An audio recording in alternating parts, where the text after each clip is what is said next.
नमस्कार दोस्तों, स्वागत है आपका हमारे YouTube चैनल में। आज के इस वीडियो में हम आमल की एकादशी व्रत की कथा का पाठ करेंगे। युधिष्ठिर ने श्री कृष्ण से फाल्गुन शुक्ल पक्ष की एकादशी का महत्व जानना चाहा। श्री कृष्ण ने राजा मान्यता और वशिष्ठ के संवाद के रूप में यह कथा सुनाई। इस एकादशी का नाम आमल की है, जो विष्णु लोक की प्राप्ति कराती है। मान्यधाता ने वशिष्ठ से आमल के वृक्ष की उत्पत्ति के बारे में पूछा। वशिष्ठ ने बताया कि भगवान विष्णु के मुख से एक चंद्रमा के समान कांतिमान बिंदु पृथ्वी पर गिरा। इस बिंदु से आम्ल की वृक्ष उत्पन्न हुई। ये सभी वृक्षों का मूल है और पापों का नाश करता है। इसी समय ब्रह्मा जी उत्पन्न हुए और उन्होंने सभी प्रजातियों की रचना की। देवता और ऋषि जब आमल के वृक्ष के पास पहुंचे तो उसे आश्चर्य हुआ। वे इस वृक्ष को नहीं पहचानते थे।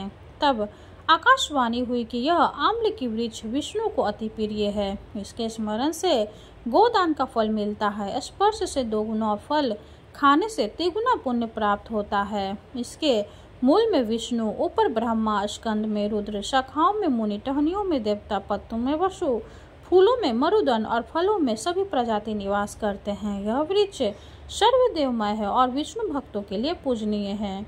ऋषियों ने आकाशवाणी करने वाले से उनकी पहचान पूछी। आकाशवाणी ने बताया कि वह स्वयं सनातन विष्णु है। यह सुनकर ऋषियों ने विष्णु की स्तुति की। उन्होंने कहा, संपूर्ण भूतों के आत्मभूत आत्मा एवं परमात्मा को नमस्कार। अपनी महिमा से कभी च्युत न होने वाले अच्युत को नित्य प्रणाम। अंतरहित परमेश्वर को बारंबार प्रणाम।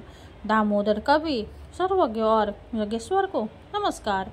मायापति आपको प्रणाम। आप विश्व के स्वामी हैं, आपको नमस्कार। विष्णु प्रसन्न हुए और ऋषियों से वरदान मांगने को कहा। ऋषियों ने स्वर्ग और मोक्ष देने वाला व्रत मांगा। विष्णु ने बताया कि फाल्गुन शुक्ल पक्ष में पुष्य नक्षत्र युक्त द्वादशी को आमल की एकादशी व्रत करना चाहिए। इस दिन आंवले के वृक्ष के पास रात्रि जागरण करने से सभी पापों से मुक्ति मिलती है और हजारों गायों के दान करने के बराबर फल प्राप्त होता है। ऋषियों ने व्रत की विधि पूछी। विष्णु ने बताया कि एकादशी के दिन सुबह दातुन करके संकल्प लेना चाहिए, हे पुंडरीकाक्ष, हे अच्युत, मैं एकादशी को निराहार रहकर दूसरे दिन भोजन करूंगा। आप मुझे शरण में रखें।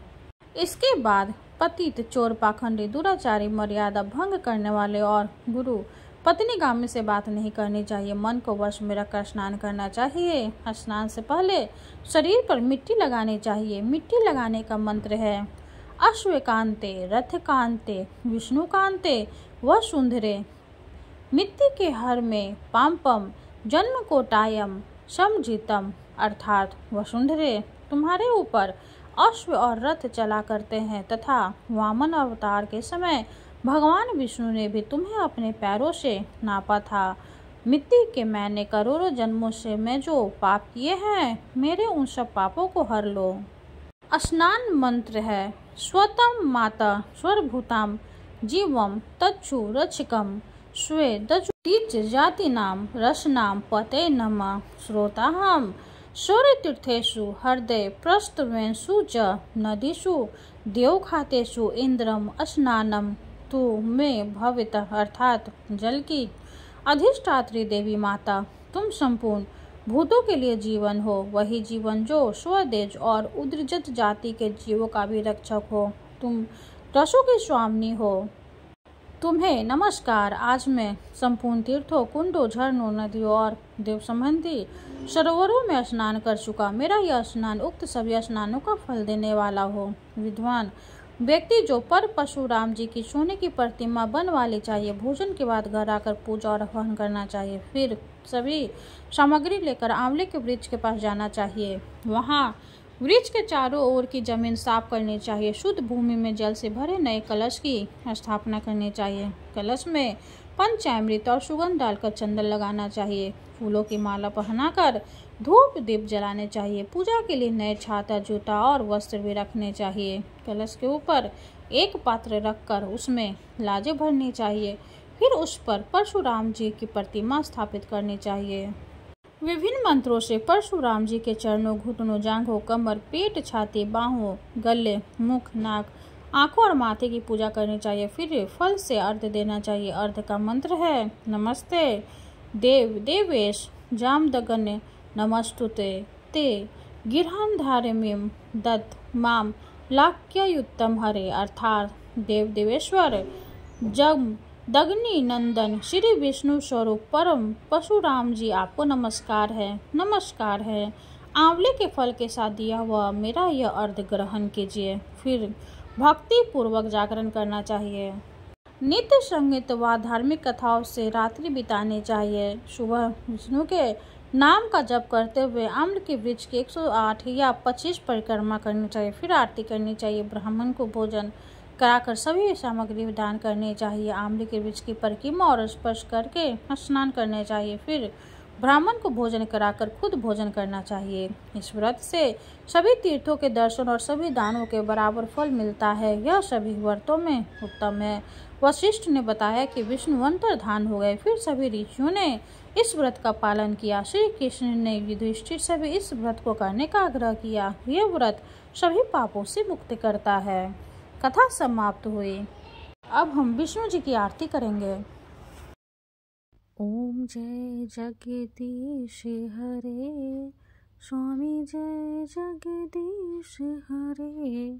भक्ति जनों के संकट जन में दूर करे। ओम जय जगदीश हरे, जो ध्यावे फल पावे, दुख बिन से मन का। सुख शांति घर आवे, सुख शांति घर आवे, कष्ट मिटे तन का। ओम जय जगदीश हरे, माते पिता तुम मेरे, शरण गहूँ में किसकी। स्वामी शरण गहूँ में किसकी, तुम्हें बिने और न दूजा, तुम्हें बिने और न दूजा, आस करूं जिसकी। ओम जय जगदीश हरे, तुम पूर्ण परमात्मा, तुम अंतर्यामी। स्वामी तुम अंतर्यामी। पारे ब्रह्म परमेश्वर, पारे ब्रह्म परमेश्वर, तुम सबके स्वामी। ओम जय जगदीश हरे, तुम करुणा के सागर, तुम पालन करता। स्वामी तुम पालन करता। मैं मूरख खल कामी, मैं मूरख खल कामी, कृपा करो भरता। ओम जय जगदीश हरे, तुम हो एक अगोचर, सबके प्राणपति। स्वामी सबके प्राणपति, किस विधि मिलूं दया में, किस विधि मिलूं दया में, तुमको मैं कुमति। ओम जय जगदीश हरे, दीन बंधु दुख हरता, तुम ठाकुर मेरे। स्वामी तुम ठाकुर मेरे, अपने हाथ उठाओ, अपने हाथ उठाओ, द्वार पर तेरे। ओम जय जगदीश हरे, विषय विकार मिटाओ, पाप हरो देवा। स्वामी पाप हरो देवा, श्रद्धा भक्ति बढ़ाओ, श्रद्धा भक्ति बढ़ाओ, संतन की सेवा। ओम जय जगदीश हरे, तन मन धन और संपत्ति सब कुछ है तेरा। स्वामी सब कुछ है तेरा, तेरा तुझको अर्पण, तेरा तुझको अर्पण, क्या लागे मेरा। ओम जय जगदीश हरे, जगदीश्वर जी की आरती जो कोई नर गावे। स्वामी जो कोई नर गावे, कहते शिवानंद स्वामी, भजते शिवानंद स्वामी, मन वांछित फल पावे। ओम जय जगदीश हरे। विष्णु भगवान की जय हो। वीडियो अगर अच्छी लगे तो लाइक कर दे, चैनल को सब्सक्राइब कर दे। धन्यवाद।